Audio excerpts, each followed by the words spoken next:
Сәлеметсіздер ме? Бүгін біз Қазақстанның 1941-90 жылдар аралығындағы ең маңызды тарихи кезеңдерін айтап айтқанда, Ұлы Отан соғысы жылдарындағы ерлік пен еңбек, соғыстан кейінгі қалпына келтіру, тың игеру, сонымен қатар тоқырау мен желтоқсан оқиғасын жан-жақты қарастырамыз. Бірінші сұрақ ол Ұлы Отан соғысы және соғыстан кейінгі даму. 1941-55 жылдар. 1941 жылы соғыс басталғанда Қазақстан Майдан шебінен алыс болғанымен ел тағдырында шешуші рөл атқарды. Республикаға 500 мыңнан астам адам эвакуацияланып, оның ішінде жұмысшылар, ғалымдар, мәдениет қайраткерлері, сондай-ақ 200-ден астам зауыт-фабрикалар көшірілді. Осы кәсіпорындар Алматы, Қарағанды, Шымкент сияқты қалаларда қайта іске қосылып, майданға қажетті құрал-жабдықтармен, танк пен ұшаққа арналған бөлшектер, оқ-дәрі және әскери киім шығарды. Өнеркәсіптің оң үлестеріне келетін болсақ, Қарағанды көмір бассейні майданға көмірдің басым бөлігін берді, ал Балқаш мыс комбинаты мен Жезқазған кеніштері түсті металл өндірісін бірнеше есе арттырды. Өскемен қорғасын зауыты соғыстың 85%-ға дейін оқ-дәрісін қамтамасыз етті.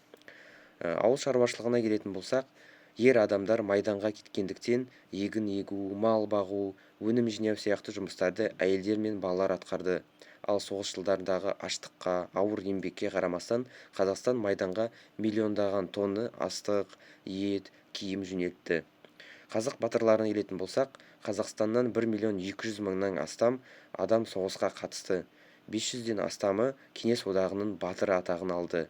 Солардың ішінде Бауыржан Момышұлы, Талғат Бегелдинов, Рақымжан Қошқарбаев, Әлия мен Мәншүк бүкіл ел қастерлейтін тұлғалар. Соғыстан кейінгі кезең ол 1946 жылдан бастап республикада үлкен қайта құру жұмыстары басталғаны.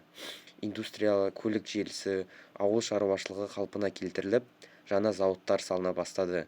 Қарағанды металлургия комбинатының құрылысы басталып, Қазақстанның индустрияланың дамуына жаңа деңгейге көтерді.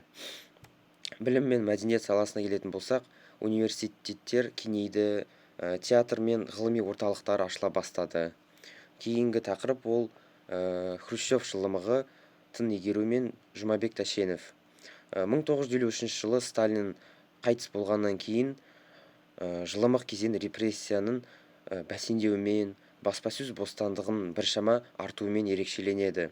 Дегенмен, дәл осы кезде Қазақстан тағдырына үлкен ықпал еткен тың және тыңайған жерлерді игеру басталды.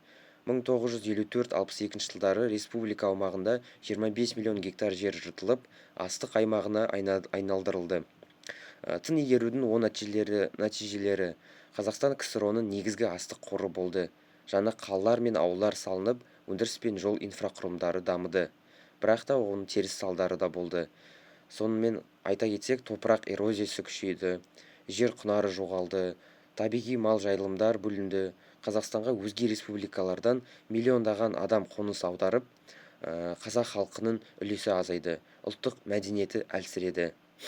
Жұмабек Тәшеновтің ерлігі ол Хрущев үкіметі Қазақстанның солтүстік аймақтарын Ресейге қосу мәселесі көтерді. Бірақ сол кездегі министрлер кеңесінің төрағасы Жұмабек Тәшенов бұл шешімге қарсы шығып, Мәскеудің алдында батыл сөз сөйлеп, Қазақстанның жерін қорғап қалды. Ол жер халықтың байлығы, оны ешкім бере алмайды деген ұстанымды сақтап, елдің тұтастығын сақтауға үлкен үлес қосты. Бірақ та кейін осы әрекет үшін қызметтен алынса да, оның елге деген сіңірген еңбегі тарихта мәңгі қалады. Келесі сұрақ ол 65-90 жылдардағы қоғамдық саяси өмір. Брежнев дәуірі Қазақстан үшін бір жағынан экономикалық тұрақтылықта келсе, екінші жағынан саяси тоқырауымен ерекшеленеді.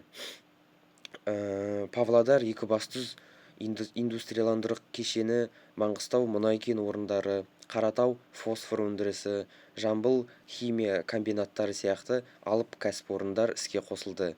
Қазақстанның КСР-ның ірі шикізат басына айналды. Тоқырау белгілеріне келсек, бюрократия күшейді, кадрлар ұзақ отырды, жемқорлық өсті, ғылым, инновация баяулады, азық-түлік тапшылығы орын алды. Ал экологиялық апаттар ол Семей ядролық полигонында 400-ден астам жарылыс жасалды. Арал теңізі 70% тартылып, экологиялық дағдарыс туды. Ал Байқоңыр аймағында ракета қалдықтары халық денсаулығына зиян келтірілді. Желтоқсан көтерілісіне келетін болсақ, ол яғни 1986 жылы 16 желтоқсанда Қазақстан Компартиясының бірінші хатшысы Дінмұхамед Қонаевтың қызметтен алып, оның орнына Геннадий Колбин тағайындалғанда, қазақ жастары бұл шешімге қарсы шықты. Алматы алаңына шыққан жастар әділетсіздікке қарсылық білдіріп, ұлттық намыс пен азаттық идеясын қорғады. Бұл КСРО-дағы демократиялық қозғалыстардың бастауына себеп болған оқиғалардың бірі болып табылады. Соңғы сұрақ ол 70-80 жылдардағы мәдениет. Бұл кезеңде қазақ әдебиеті, киносы, музыка, ғылым қарқынды дамыды. Айта кетсек, Кекілбаев, Мағауин, Есенберлин сияқты жазушылар тарихи және рухани тақырыптарды терең қозғады. Қазақ романдары бүкіл одақтық деңгейге таныла бастады. Киноға келетін болсақ, Қазақ фильм студиясында Шәкен Аймановтың Атамекен, Тақиялы періште, Қыз жібек сияқты фильмдер түсіріле бастады. Нұрғиса Тілендиевтің оркестрлік шығармалары, Шәмші Қалдаяқовтың әуендері қазақ музыкасының алтын қорына енді. Бірақ дегенмен мәдениет толық еркін емес еді.